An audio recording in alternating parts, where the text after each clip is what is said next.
With hindsight, there are many signs of stalking and coercive behaviour that we did not recognise. Everyone should know about these signs. This is National Stalking Awareness Week, and we feel there is a need for much more work to be done to publicise and identify stalking and controlling behaviour, to learn lessons, to raise awareness, and ultimately, as we all sincerely hope, to help prevent what happened to Alice happening to others.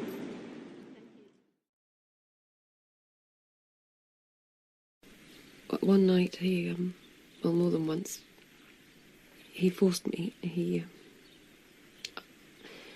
I didn't want to, and we ended up... He forced you to do something you didn't want to do? Yes. Are you saying he forced you to have sex?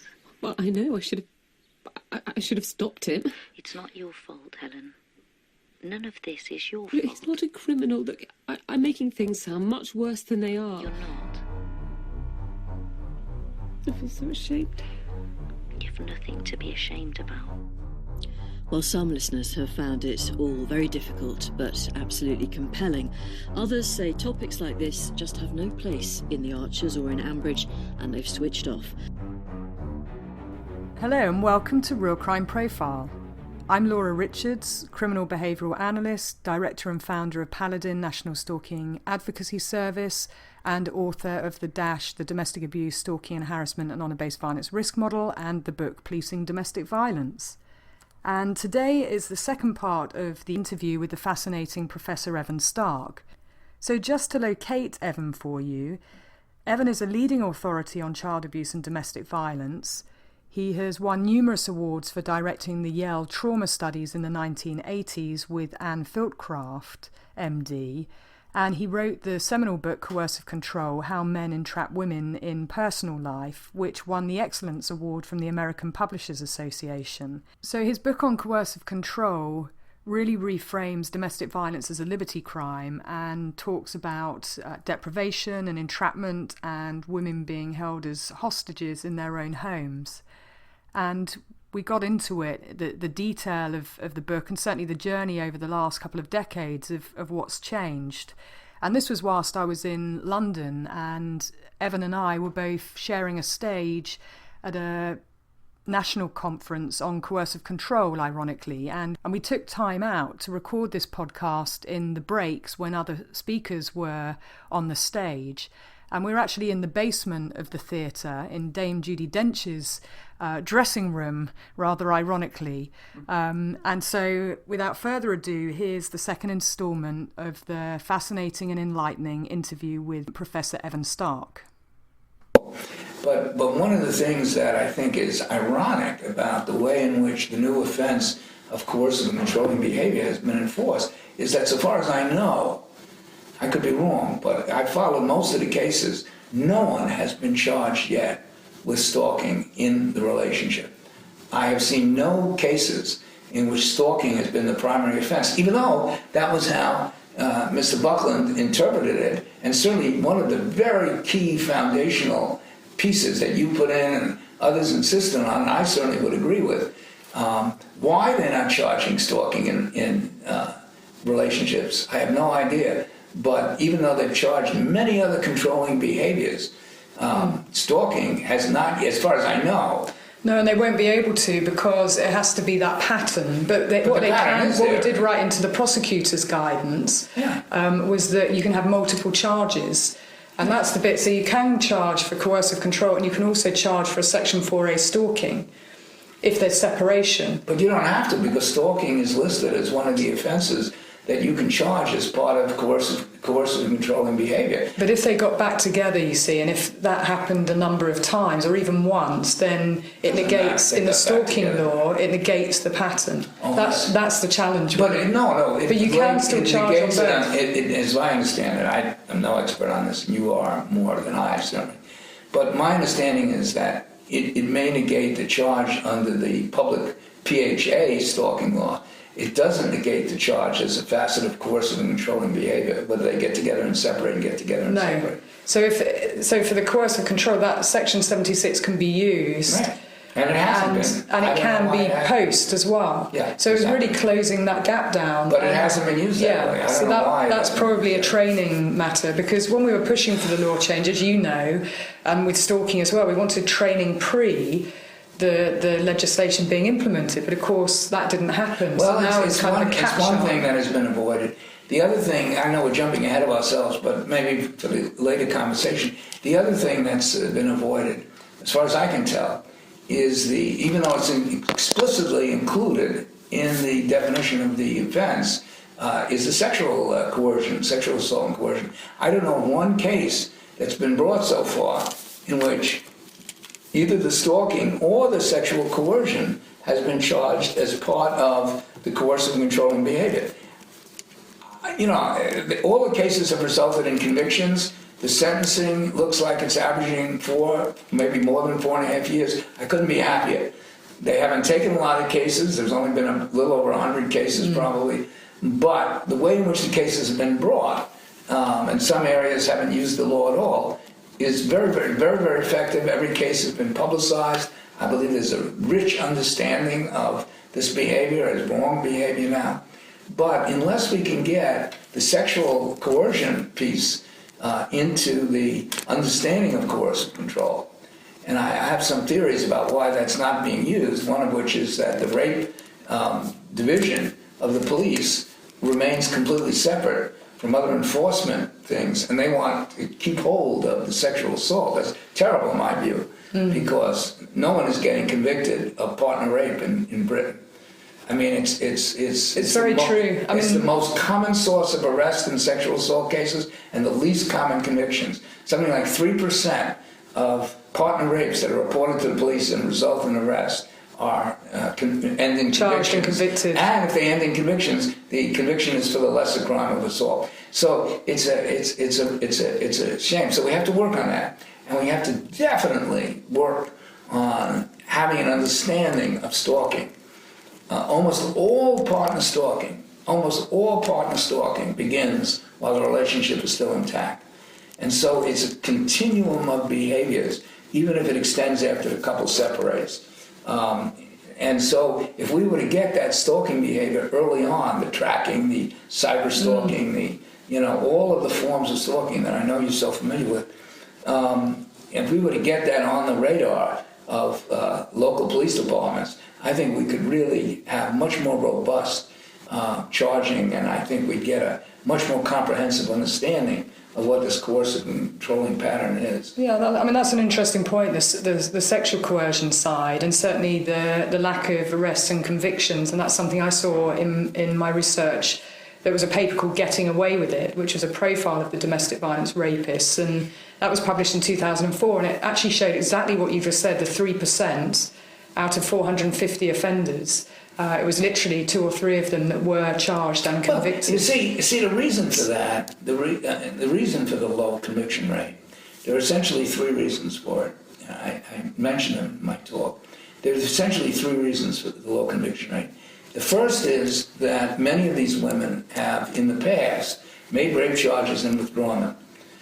Not surprising, the man is still in the house. Given the history and the present. Yeah, he's still there, intimidating her. So the withdrawal of charges should not disqualify, but it often does, particularly if your definition of prosecution is that you have to win every case, which unfortunately too many prosecutors in Britain still hold as their understanding. Yes. The second reason is that many of the women who've been sexually assaulted in abusive relationships have been assaulted multiple times. So now you have a situation of not a single assault complaint, not a double sexual assault complaint, but 3, 4, 5 sexual assault complaints, and you raise a whole set of evidentiary issues about a chronic complainer who yet is being raped by the same person. If you looked at that through the prism of each event, each rape event being an individual event, it seems like there's some credibility issues. And the third problem, which is not easily understood until you get down into the police records, the third problem is that many of the women who are sexually assaulted have developed, because of their abuse, secondary medical or psychosocial or behavioral health problems, drug abuse, alcohol abuse, suicidality that weaken their standing as effective witnesses on their own behalf. So even though, like you say, many offenders, more offenders are, I think over 30% of all the offenders arrested for rape are partners, former partners, higher than any other single group. I think strangers only a few percent, maybe. I don't know what it is here, but somewhere between 5%, maybe, and 10%. It's about 6.7%. 6%. So, yeah. So very small. You know, vast majority of rapists are partners or former partners or whatever. So for these three reasons, because the women are discredited by having made prior assaults or prior complaints, or they've withdrawn complaints, or because they have confounding psychosocial problems, medical problems, none of those rapes go to conviction. Go to even charge, let alone conviction. Now, take those same sexual assaults and put them in the context of coercive control, where we now have a continuum of sexual coercions, maybe rape on one side, but then you have sexual inspections, you have anal rapes, you have forced pregnancies, you have forced pregnancy terminations, you have a whole spectrum of coercive sexual acts, of which the physical rape is merely one, I shouldn't say merely, but is one point on the spectrum. And it's very important to understand that we're charging now should be charging the full spectrum of sexual coercion, not just the rape. Now, the fact that the woman has reported multiple rapes is consistent with the definition of coercive control, which is an ongoing pattern of coercive behavior. Now, the fact that the woman has confounding psychosocial issues and medical issues is contextualized by being seen in relationship to the ongoing stress associated with an abusive relationship. Now that she's withdrawn charges and then pressed charges on other occasions is seen in the context of coercion and control. So all of the factors that have in the past disqualified partners from being credible witnesses to their own sexual assaults now become positives in terms of proving the importance of sexual assault as part of the coercive control. So I'm very hopeful, except in cases where there's clear evidence of rape, nobody's going to question the evidence of rape. You know, you got a partner for rape, you can always add it on to coercive control. Same with stalking. If you got good evidence, so you always add it on. But I'm hopeful that we'll begin to see a much greater appreciation on the part of CPS and the police and the judges that sexual assault sexual coercion is a continuum in coercive control, and that men should be charged with the whole range of their sexual crimes in the context of abusive relationships. So would that be one of your, if you could say for police officers, for example, because a lot of them listen to the podcast, what would be your top 3 things that you would want them to focus on when they're attending call-outs to people? Well, the first thing is to open the window. In other words, you can't assume when you're going to a domestic that what you see is what you got. And so now that we know with coercive control, and now we have a tool that we're giving police, and not just the administration of the DASH, which gives them a good deal of evidence. First, the administration of the DASH is now not given just to decide the level of risk, but also to identify a number of the elements of coercive control. They have questions on control, questions on sexual abuse, It's a journey of discovery. Yeah. You call it opening a window, I like that. Yeah, so you're opening a window, and that window is not, and one of the things I tell police is that this is not an end-of-shift investigation. In other words, you're going to open that window, you're going to have to be willing to look through it.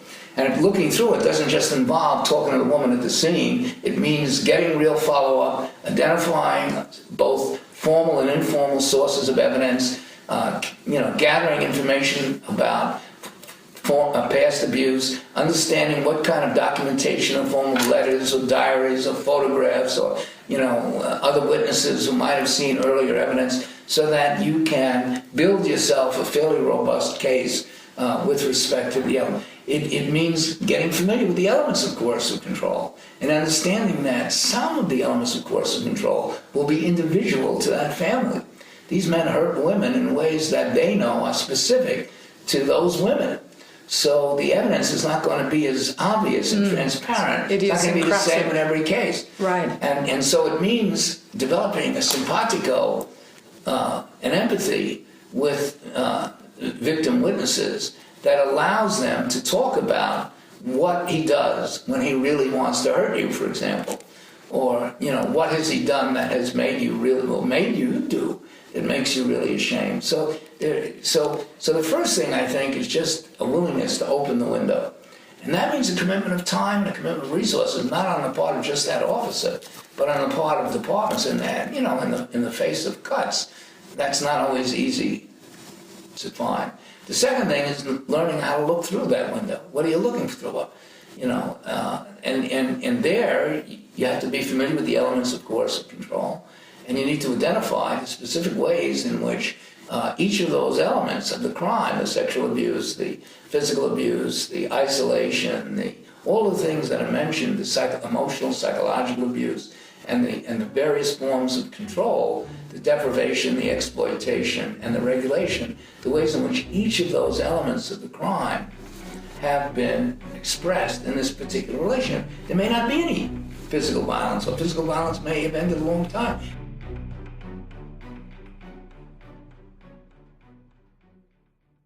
Hello, it's Jim Clemente and Francie Hakes with a special message about a new show that I'm hosting on Wondery called Locked Up Abroad.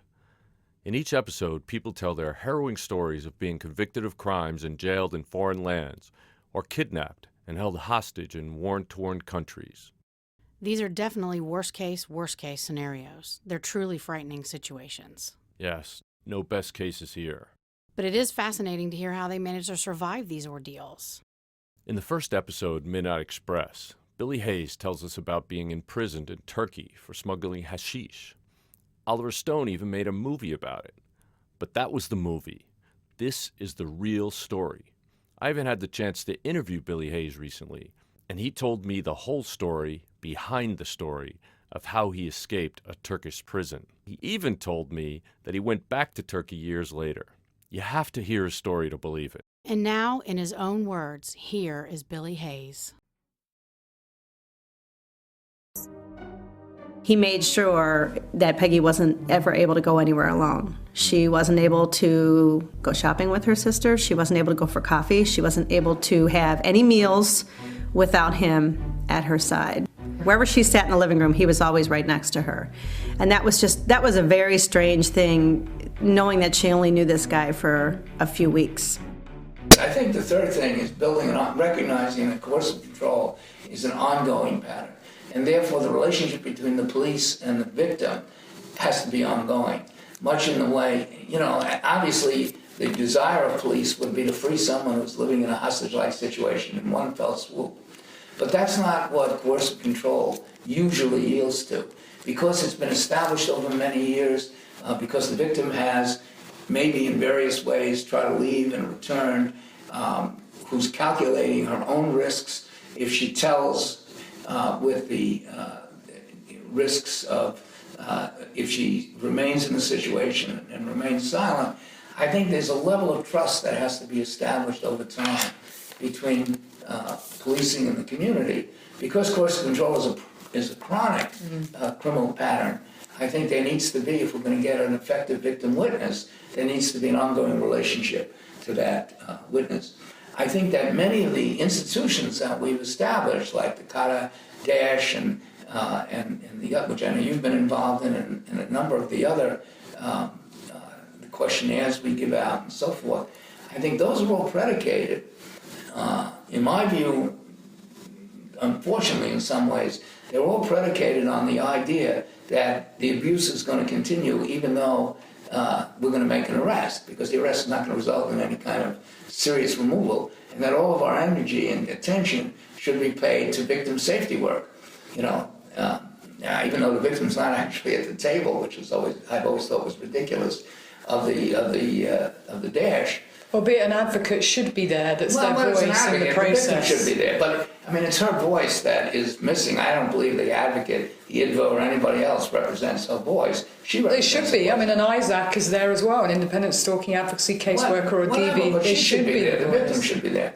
It's her. It's about her. In the medical decision-making process, you would never think of excluding the person whose surgery you were contemplating. So here is someone whose life is at stake, and she hasn't made the decision to turn her decision-making power of life and death over to IDVA.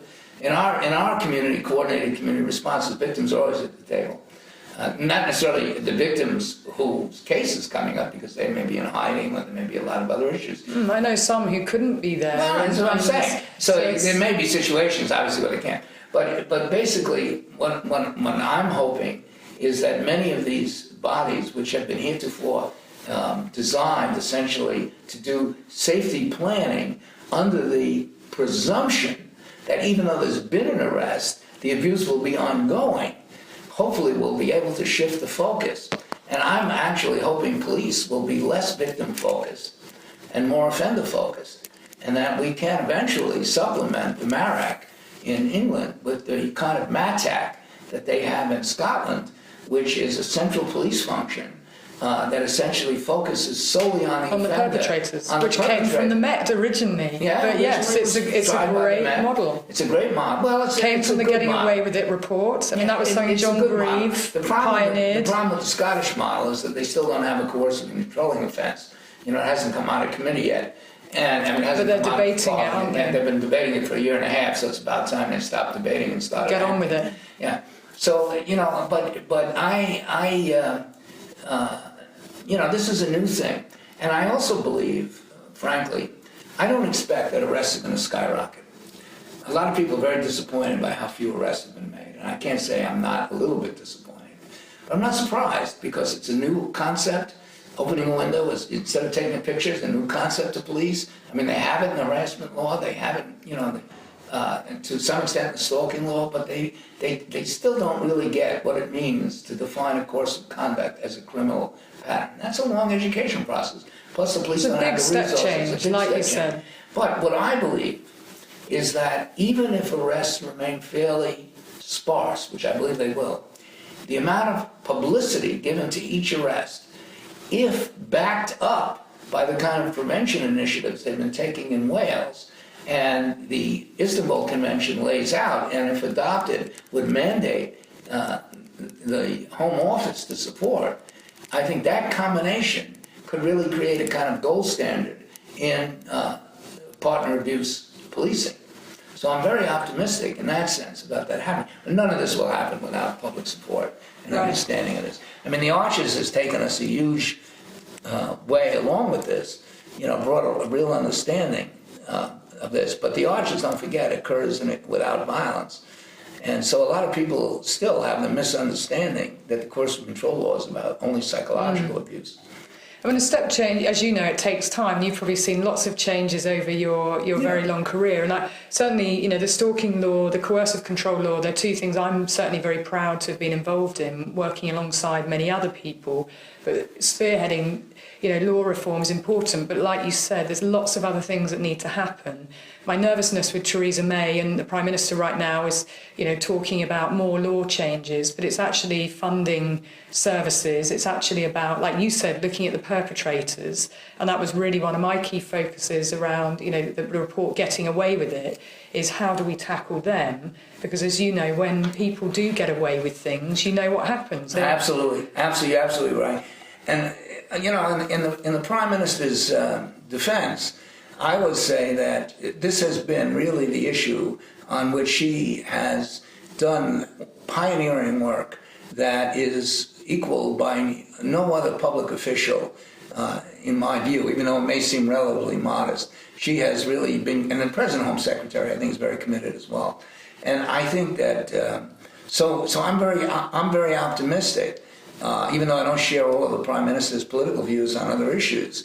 I think that she has really made this, she feels the depth of the wrong that's involved because she herself is an independent woman and can imagine what it would be like for her to be brought low by a coercive and controlling situation. I think she understands that. Well, of course, she was the MP when Rana Faruqi's case happened, right. And she took it very personally and actually argued in Parliament. I still remember, you know, listening to her and reading in the Hansard afterwards what she said.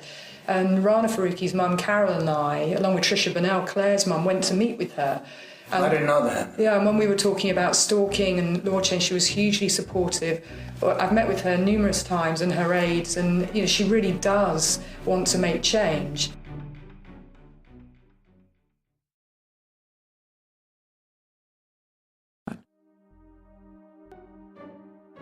I never owned the color red in any clothing because they felt that it was a, I don't know whether it was a sexual thing or whether he felt that it was a control thing or he felt that people would notice me. I wasn't supposed to be noticed. And I wasn't allowed to bring any attention to who I was. Many of our Real Crime Profile listeners asked for much more information on coercive control, and that's why we decided to have the discussion and interview with Professor Evan Stark. And I saw the opportunity when the fabulous Min Grob, who organised the conference in Suffolk on coercive control, asked us both to speak there. And I just want to give a shout out to Min, who looked after us very well. And I know, speaking for Evan and for myself, that we both enjoyed the conference very much. So if you're interested in learning more about coercive control, you can have a look at the Controlling or Coercive Behaviour in an Intimate or Family Relationship Statutory Guidance Framework. And this was the guidance I helped write with the Home Office. You can go on the Home Office website, or you can also find it on the Paladin website. And also just to signpost you to the fact that we'll be talking about the stalking law and the difference with the coercive control law at the Paladin National Conference on June the 29th, called Raising the Bar, Best Practice in Stalking Cases. So again, you can go online on the Paladin website and you can register for a place to come to that conference. And if you're a professional or somebody working with victims of stalking and domestic violence, we can also deliver training, bespoke training within your region and your area. So just send us an email and we can have a conversation about it. So lastly, I just want to thank Professor Evan Stark, who gave his time under the constraints of a keynote speech, along with myself, at the conference. And he was really keen to squeeze this in. And we're really keen to get him back on Real Crime Profile. So watch this space for the next instalment. At Real Crime Profile, we're committed to bringing the leading lights and thought leaders into the discussion about crime and profiling, and there'll be many more of these discussions to come because we believe that training and education and awareness is so important. So all that's left for me to do is thank you all so much for listening, and this is Real Crime Profile signing off. So if you enjoy our podcast and would like to support us, there are a couple of important things you can do. First, you can go over to iTunes and give us a positive 5-star review. You can check out our sponsors and take advantage of the special promotions for Real Crime Profile listeners. You can go over and like our Facebook page, and you can follow us on Twitter. But most importantly, you can share our podcast with friends, family, and anyone you know would be interested in real crime and the minds that solve those crimes. So thank you for listening. Real Crime Profile is produced and edited by Paul Francis Sullivan. Sound engineered by Terrell Parham. Music composed by Simba Tsumba. Logo art by Jim Clemente. Real Crime Profile is produced by XG Productions and distributed by Wondery. For advice and support if you're experiencing stalking in the UK, you can contact Paladin National Stalking Advocacy Service on 0203 866 4107, or you can go on the website www.paladinservice.co.uk. If you're experiencing domestic violence, call the National Domestic Violence Helpline free phone 0800 2000 247. In the US, if you're experiencing domestic abuse and need advice, safety, shelter or counselling, call Genesis, the 24-hour hotline, 214-946-4357, or go on their website, www.genesisshelter.org, or the Domestic Violence Hotline on 800-799-7233.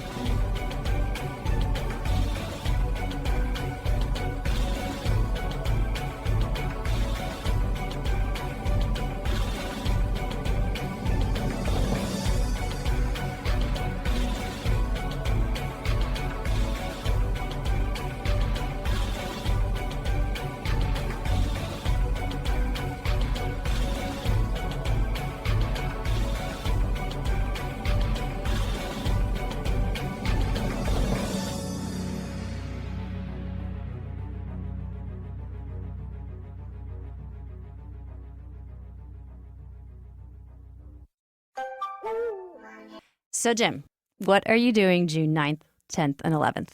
I, like everybody else who's into crime, I'm going to be at CrimeCon. CrimeCon 2017 is Comic-Con for crime. Real Crime Profile will be there. We will be doing a live podcast from CrimeCon 2017. So that's right. It's taking place in Indianapolis. Hopefully, some of our Real Crime Profile fans can make it out and come to a live podcast. And there's a great lineup of people appearing. My brother Tim Clemente and I will be hosting CrimeCon. We will be introducing all the different celebrities and speakers that will be there. And I think there's going to be some interesting people there because not only do we have Nancy Grace, but F. Lee Bailey and actually the prosecutor from the Making a Murderer case. Oh, yes, indeed. Mr. Kratz. Yes. Mr. Kratz. Yes. It'd be very interesting to talk to him.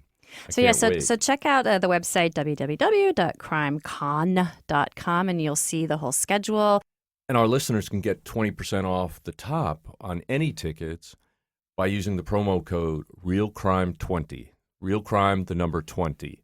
On top of that, if you go as a group, They give you a further discount as well, so it's worth looking on our Twitter feed at Real Crime Profile without the E. And we can't wait to meet you and talk to you and actually do a live podcast right from CrimeCon 2017 live.